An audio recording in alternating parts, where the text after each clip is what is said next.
দিনের বাছাই করা সংবাদ এবং এর পর্যালোচনা নিয়ে সংবাদ সম্প্রসারণে আজ অতিথি হিসেবে অনলাইনে যুক্ত আছেন ঢাকা বিশ্ববিদ্যালয়ের কলা অনুষদের ডিন অধ্যাপক ডক্টর এম সিদ্দিকুর রহমান খান এবং একুশে টেলিভিশনের নির্বাহী সম্পাদক হারুনুর রশিদ। স্বাগত আপনাদের সংবাদ সম্প্রসারণে।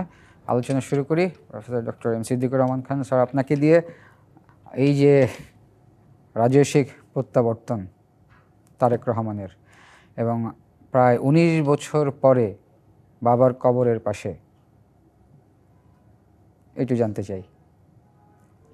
ধন্যবাদ। আপনি যেটি বলেছিলেন যে তার রাজস্বিক প্রত্যাবর্তন প্রায় ১.৫ যুগ পর বিএনপির ভারপ্রাপ্ত চেয়ারম্যান জনাব তারেক রহমান তিনি গত ২৫ ডিসেম্বর বাংলাদেশে ফিরে এসেছেন এবং তার এই প্রত্যাবর্তনকে কেন্দ্র করে তার দলের নেতা কর্মীদের ছাড়াও সাধারণ মানুষের মধ্যেও একটা প্রবল উৎসাহ উদ্দীপনা ছিল এবং তার বহিঃপ্রকাশ আমরা গতকাল দেখেছি। ২৫শে ডিসেম্বর আমরা দেখেছি যে তার ৩০০ ফিটে যে ৩৬ জুলাই এক্সপ্রেস ওয়েতে তার যে গণসংবর্ধনা হয়েছিল সেখানে, এবং সেখানে তিনি উপস্থিত জনতার উদ্দেশ্যে ১৬ মিনিটের একটা ভাষণও দিয়েছিলেন। আজকে তার দ্বিতীয় দিনের কর্মসূচি অর্থাৎ ২৬ ডিসেম্বর তার দ্বিতীয় দিনের কর্মসূচি হিসাবে তিনি জুমার নামাজের পর তার প্রয়াত পিতা এবং বাংলাদেশ জাতীয়তাবাদী দলের যিনি প্রতিষ্ঠাতা শহীদ রাষ্ট্রপতি জিয়াউর রহমানের মাজার তিনি জিয়ারত করেছেন এবং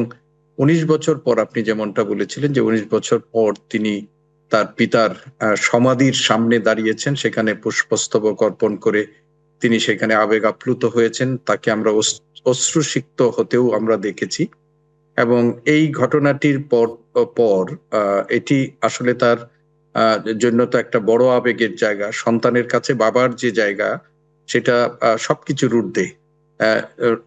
জিয়াউর রহমান তিনি জাতীয়তাবাদী দলের প্রতিষ্ঠাতা ছিলেন, স্বাধীনতার ঘোষক ছিলেন, তিনি মুক্তিযোদ্ধা ছিলেন, বীর মুক্তিযোদ্ধা।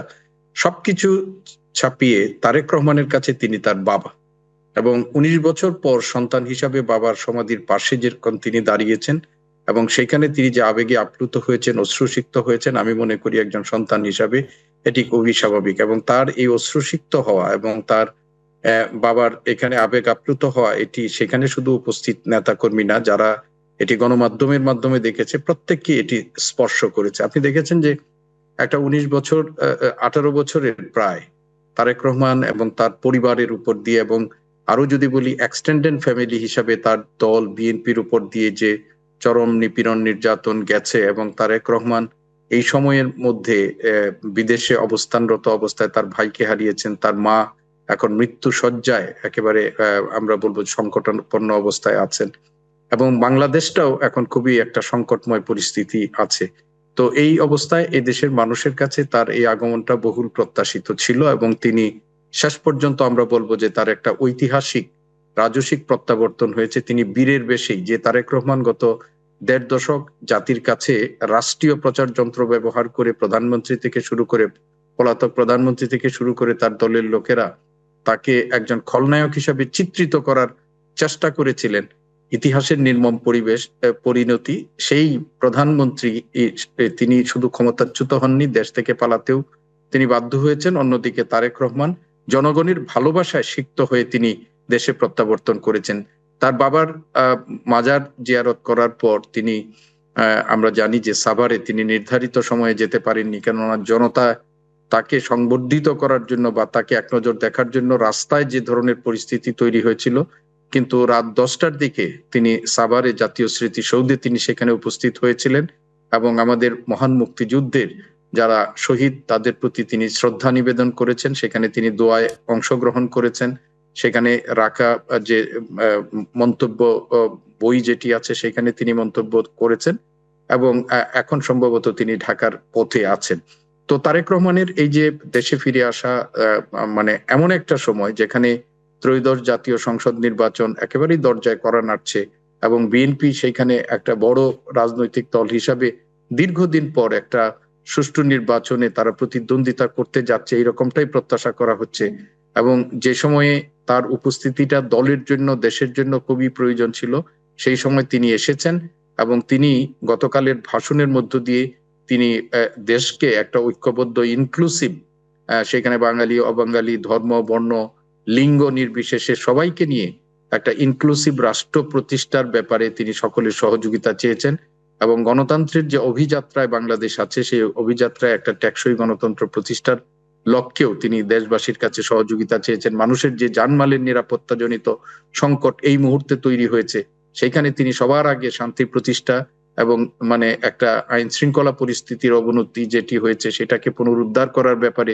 তিনি সকলের সহযোগিতা পেয়েছেন। আমি শেষ কথাটা এখানে বলতে চাই যে তার যে 16 মিনিটের ভাষণটি ছিল সেই ভাষণটিতে আপনারা দেখেছেন যে তারেক রহমান এবং তার পরিবার এবং তার দল গত 1.5 দশকের বেশি সময়ে অর্থাৎ ফেসিবাদী আওয়ামী লীগের সময় যে জিজ্ঞাসার শিকার হয়েছিল তার বক্তব্যের মধ্য দিয়ে সেই জিজ্ঞাসার মানে যেটি মানে প্রতিশোধ পরায়ণতার কোনো মানে লেশ মাত্র ছিল না, বরং অত্যন্ত পরিমত শব্দ চয়নের মধ্য দিয়ে তিনি একটি ইনক্লুসিভ বাংলাদেশ, সকলকে নিয়ে একটা বাংলাদেশ গঠনে সেই ব্যাপারে তিনি সকলের সহযোগিতা চেয়েছেন।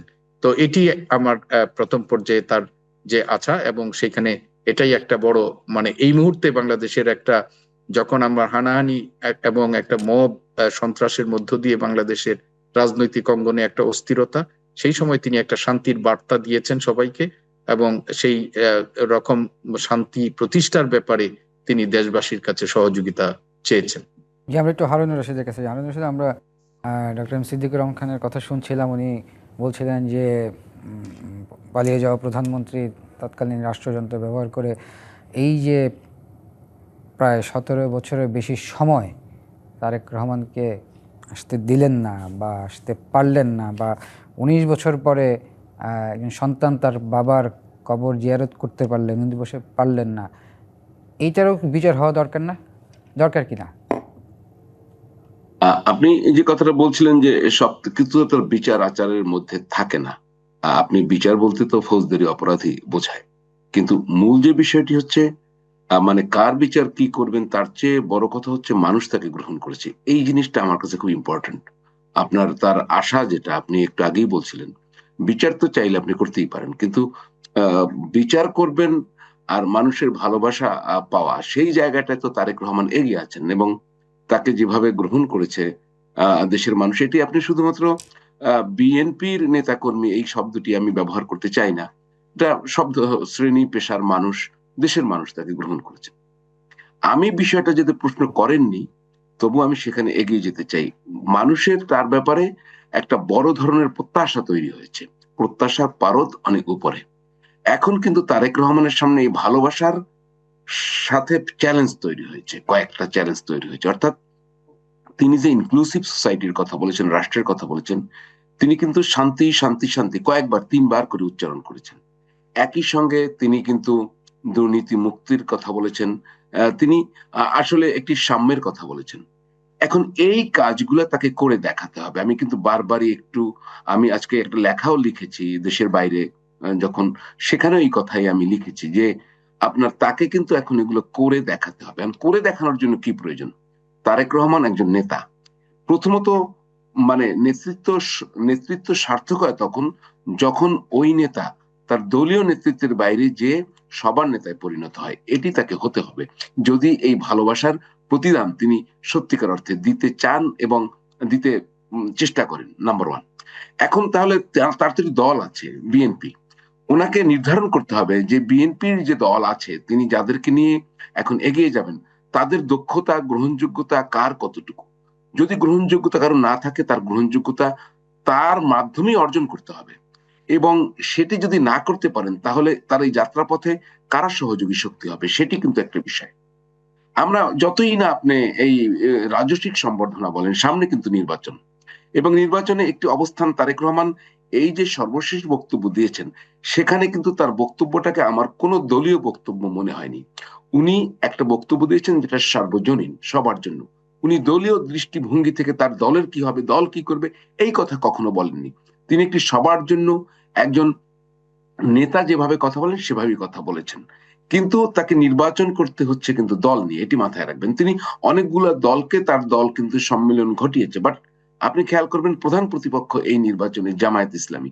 জামায়াত ইসলামীও কিন্তু আরেকটি গ্রুপ তৈরি করেছে। তিনি লন্ডন থেকে আসার আগে যে বক্তৃতা দিয়েছেন সেখানে কিন্তু জামায়াতকে ইঙ্গিত করেছেন, বলেছেন যেহেতু জামায়াত চাঁদাবাজির প্রসঙ্গ বারবার সামনে নিয়ে এসছে, উনি বলেছেন ওই দলটি ৭১-এ কি করেছে আমরা সবাই জানি। তাহলে কি দাঁড়াবে, সামনে নির্বাচন, আমি বলি নির্বাচন কিন্তু আপনি যতই না বলেন এটি জয় পরাজয়ের একটি বড় ফ্যাক্টর। নির্বাচনে কিন্তু কেউ যদি বলে আমি নির্বাচনে পরাজিত হতে দাঁড়িয়েছি, বিষয়টি তা নয়। নির্বাচনে জয় পরাজয় মানে ক্ষমতায় যাওয়া না যাওয়া বিষয় না, আমি কতটা আমার জায়গাটা তৈরি করতে পারি। সেক্ষেত্রে সামনের নির্বাচনে আমি প্রবল বিরোধিতার মুখোমুখি হবে বিএনপি জামায়াত অ্যালায়েন্স দ্বারা। আপনি খেয়াল করবেন ইতিমধ্যেই কিন্তু আপনি ১৫ বছর ১৭ বছর আওয়ামী লীগের যে আপনার অপশাসন, দুঃশাসন, দুর্নীতি, এটা দিয়ে কিন্তু বিএনপির যদি কোনো প্রবলেম থেকে থাকে সেটাকে কিন্তু ঢাকতে পারবেন না, বা সেটাকে একটা ব্যাখ্যার জায়গায় নিতে হবে, এবং সেই ব্যাখ্যার জায়গাটার আমি মনে করি প্রয়োজনীয়তা আছে। আপনি যদি খেয়াল করেন সোশ্যাল নেটওয়ার্কে অলরেডি কিন্তু বিএনপির শাসন আমলের সেই সময় প্রথম আলো কি লিখেছে, সেই সময় অন্যান্য পত্রপত্রিকা কি লিখেছে, সেগুলো কিন্তু চলে আসছে। আপনি 111-এর কথা আমি ধরি না, কারণ 111-এ ডেইলি স্টার সম্পাদক মাহফুজ আনাম ওপেনই বলেছেন, তিনি বলেছেন যে আমরা অনেক তথ্য ইন্ডিপেন্ডেন্টলি ভেরিফাই করতে পারি না। সুতরাং ওই পার্টে কি লেখা হয়েছে তা না, কিন্তু তার আগে কি লেখা হয়েছে সেই জিনিসটাগুলো কিন্তু ব্যাখ্যার দাবি রাখে, এবং সেটার ব্যাপারে কিন্তু একটা ব্যাখ্যা দিতে হবে। আপনি যতই নির্বাচন হবে তীব্রভাবে এই জিনিসগুলো মোকাবেলা করতে হবে। এবং তারেক রহমান আমি যেটা দেখি শান্ত, ধীর, স্থির এবং খুব মার্জিত রুচিবোধের কথা উনি বলেন, আমি এখন পর্যন্ত যা দেখছি। সেই ক্ষেত্রে তার স্ট্র্যাটেজিক্যালি সেই জায়গায় যদি কোনো ব্যাখ্যা দেওয়ার প্রয়োজন পড়ে, আমি মনে করি সেই ব্যাখ্যাটা তার দেওয়া উচিত হবে। এবং আরেকটি বিষয় আমি খেয়াল করব, যে বলবো যে যদি বিএনপি নির্বাচনে জয়ী হয়, সে যদি সরকার গঠন করতে পারে, তাহলে তার সামনে কি আসবে? সামনে একদম প্রথম আসবে রমজান মাস, দ্রব্যমূল্য, ইকোনমি, সবকিছু একসঙ্গে, আইন শৃঙ্খলা পরিস্থিতি। এখন তার জন্য তার কিন্তু প্ল্যানিং লাগবে। এখন তিনি যাদের সাথে আছেন, তার দলে যারা আছেন, সেইখানে প্রয়োজনীয় এবং দক্ষ লোক আছে কিনা। রাষ্ট্র চালানো কিন্তু একটি দক্ষতার বিষয়, এটা কিন্তু নট ইজি যে আমার রাজনৈতিক দল বড় বলেই আমি রাষ্ট্র চালাতে পারবো। বিএনপি কিন্তু এর আগে ক্ষমতায় ছিল, সুতরাং সেই অভিজ্ঞতা তার খুব ভালো রকমই আছে। সুতরাং সেই জিনিসটা তাকে নির্ধারণ করতে হবে। আইন শৃঙ্খলা পরিস্থিতির ব্যাপারে আমি মনে করি এখনই বিএনপির অনেক বড় দায়িত্ব আছে, কারণ বিএনপির সবচেয়ে বড় রাজনৈতিক দল এই সময়। সুতরাং তার নেতা কর্মী, তৃণমূল জি হারুন রশিদ, আমাদের একটা সবখানে। বিরতির সময় হয়েছে, আবার বিরতি থেকে জি, ফিরে এসে আলোচনা করব। প্রিয় দর্শক, সংবাদ সম্প্রসারণ একটি বিরতির সময় হয়েছে, সঙ্গেই থাকুন। বিরতির পর আবারও স্বাগত সংবাদ সম্প্রসারণে। আমাদের সাথে অনলাইনে যুক্ত আছেন ডক্টর এম সিদ্দিকুর রহমান খান এবং হারুন রশিদ। ফিরছি আলোচনায়। সিদ্দিকুর রহমান খান, জামায়াত থেকে আজকে অভিযোগ করা হয়েছে নতুন করে আধিপত্য বিস্তারের ষড়যন্ত্র চলছে। জামাত এই মুহূর্তে বিএনপির, একটু আগে হারুন ভাই বলেছেন, সবচেয়ে বড় প্রতিদ্বন্দ্বী রাজনৈতিক দল। এবং তারেক রহমানের দেশে আগমন এবং সেই সময় জামাতের যে সমস্ত অনেক নামে বেনামে আইডি থেকে আমরা শুনেছি যে নানা ধরনের অপপ্রচারও চালানো হয়েছে, তিনি দেশে আসতে পারবেন না, এই ধরনের অনেক কথাও বলা হয়েছে। যখন তিনি এসেছেন গতকাল, তিনি সেইখানে গণসংবর্ধনা হয়েছে, সারাদিন আপনি দেখবেন সোশ্যাল মিডিয়াতে জামাত সমর্থক যে সমস্ত পেজগুলো আছে সেখান থেকে নানা ধরনের বক্তব্য, নেতিবাচক বক্তব্য সেখানে হয়েছে। সর্বশেষ ৩০০ ফিটে যে মানে ময়লা আবর্জনার কথা, সেগুলো এই জামাতের ইয়াতে আসছে। এবং জামাত বিএনপির বিরুদ্ধে তারা তো বেশ কিছু সংঘবদ্ধ প্রচারণা তারা করছেন। একটু আগে হারুন ভাইও বলেছেন, সেখানে দুর্নীতি, চাঁদাবাজি, এগুলোর অভিযোগ তারা অব্যাহতভাবে করছে। কিন্তু তারা কিন্তু বিএনপির সরকারের অংশীদারও এক সময় ছিল। যে অভিযোগের কথা তারা বলেন, সেখানে কিন্তু তারাও কিন্তু সেই সরকারেরই অংশ ছিলেন, সেই জোটেরই অংশ ছিলেন। সেখানে সরকারের মন্ত্রিত্বের মধ্যেও তারা ছিলেন, কিন্তু সেখানে তারা তাদের দায়টি দেয় নাই। একটু আগে হারুন ভাই যেটা বলেছেন যে বিএনপির ব্যাপারে প্রথম আলো বা অন্য জায়গায় যে সংবাদগুলো তখন প্রকাশিত হয়েছে, সেখানে তাদের যারা মন্ত্রী ছিলেন তাদের ব্যাপারেও কিন্তু অব্যাহত অনেক খবরই বের হয়েছে, দুর্নীতির অব্যাহত খবর সেখানেও কিন্তু বের হয়েছে। কিন্তু আজকে আমি যেটি বলতে চাই যে রাজনীতিতে প্রতিদ্বন্দ্বীদেরকে ঘায়েল করা বা তাদেরকে মানে কোণঠাসা করার কৌশল তো বাংলাদেশে নানাভাবেই ব্যবহৃত হয়। এবং বিএনপির ব্যাপারে বিশেষ করে কালকে যে বিষয়টি আমরা দেখলাম, যে এই যে বিপুল গণসংবর্ধনা, বিপুল মানুষের উপস্থিতি, বিএনপির দলীয় মানুষের বাইরেও, এরাই কিন্তু আগামী দিনে ভোটও এরাই দিবেন। এখানে যারা আসছেন তারাই কিন্তু আগামী দিন ভোট দিবেন। আজকেও যে তারেক রহমানের প্রতি মানুষের শ্রদ্ধা ভালোবাসার বহিঃপ্রকাশ, এরাই কিন্তু আগামী দিনে ভোটারও বটে। ফলে এই বিষয়টাও বিবেচনায় রাখতে হবে। এবং এখন থেকে আজকে আমরা দেখলাম যে বাংলাদেশ ইসলামী ছাত্র শিবিরের যে সদস্য সম্মেলন ছিল, সেখান থেকে কিন্তু বারবার বলা হচ্ছে যে একটি দল, রাজনৈতিক দল যারা ক্ষমতায় না আসার আগেই তারা এক ধরনের মানে আচরণ করছে এবং ভবিষ্যৎ যে আধিপত্যবাদী শক্তির মতো আচরণ তারা করছে, এই ধরনের অভিযোগ করা হয়েছে। আমরা একটু হারুনুর রশিদের কাছে শুনি। জি, হারুনুর রশিদ। জি, সিদ্দিকুর রহমান স্যার বলছিলেন এখন যেটা হচ্ছে যে আপনি তারেক রহমানের জায়গাটা কি হবে। আসলে যে রাজনীতিতে আমরা একটা সাংস্কৃতিক পরিবর্তন চাই, আমাদের যে প্রচলিত যে ধারা, যেখানে ধরেন সঠিক তথ্যের উপস্থাপনা তো আর দায় নাই, কিন্তু আপনি যদি অপপ্রচার চালান, প্রচারণা করেন, সেটা যদি করেও কেউ, বিএনপি যেন সেই কাজে না জড়ায়। আমার এই হচ্ছে প্রথম কাজ, কাউন্টার দেওয়ার ক্ষেত্রে। অর্থাৎ তারেক রহমানের কাছে প্রত্যাশার জায়গা হচ্ছে তিনি যে প্রতিশ্রুতি দিয়েছেন বা এতদিনে তার প্রতি দেশের তার দলীয় নেতাকর্মী এবং দেশের মানুষের যে প্রতীতি জন্মিয়েছে যে তিনি সুস্থ ধারার একটি রাজনীতির প্রচলন করবেন। ক্ষমতায় যাওয়া না যাওয়া পরের কথা, কিন্তু বাংলাদেশের যে প্রেক্ষাপট, আপনি যদি ইন্টারন্যাশনাল মিডিয়া রিপোর্টিং দেখেন তাহলে আমরা বুঝতে পারি যে আসলে নেক্সট নির্বাচনে ক্ষমতা কাদের হাতে যাচ্ছে। সুতরাং সেইভাবেই তার আমি মনে করি বিএনপি ওনার প্রস্তুত করা দরকার। কারণ হচ্ছে একটা বিষয় আমি আপনাকে খুব সিরিয়াসলি বলতে চাই যে 5ই আগস্টের পর গত বছরের তো একটি পরিস্থিতি তো তৈরি হয়েছিল তৃণমূলের পর্যায়ে, যে কম বলেন বেশি বলেন চাঁদাবাজি অথবা দখলদারিত্ব। জি, জি, প্রিয় দর্শক, এই ছিল ডিবিসি সংবাদ সম্প্রসারণে। ডিবিসির সঙ্গেই থাকুন।